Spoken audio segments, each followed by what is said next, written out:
يوم ندعو كل أناس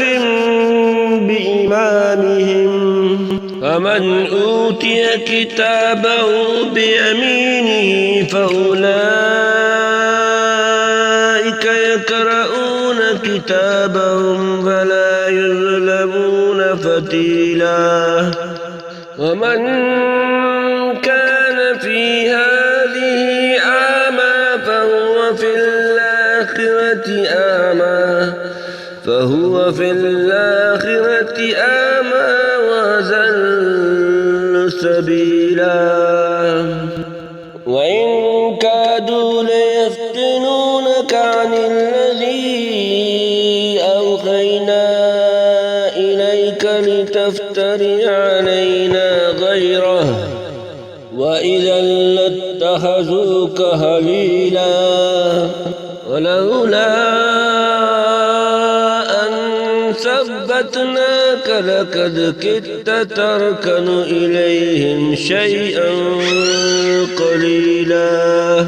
إذا لأذقناك ضعف الحياة وضعف الممات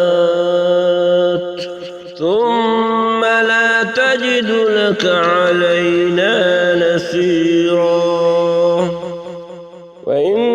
كادوا ليستفزونك من الأرض ليخرجوك منها وإذا لا يلبثون خلافك إلا قليلا سنة من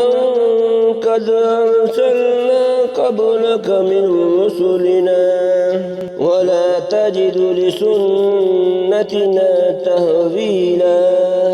أقم الصلاة لدلوك الشمس إلى غسق الليل وقرآن الفجر إن قرآن الفجر كان مشهودا ومن الليل فتهجد به نافلة لك عسى أن يبعثك ربك مقاما محمودا وقل رب ادخلني مدخل صدق وأخرجني مخرج صدق واجعل لي من لدنك سلطانا نصيرا وقل جاء الحق وزهق الباطل إن الباطل كان زهوقا وننزل من القرآن ما هو شفاء ورحمة للمؤمنين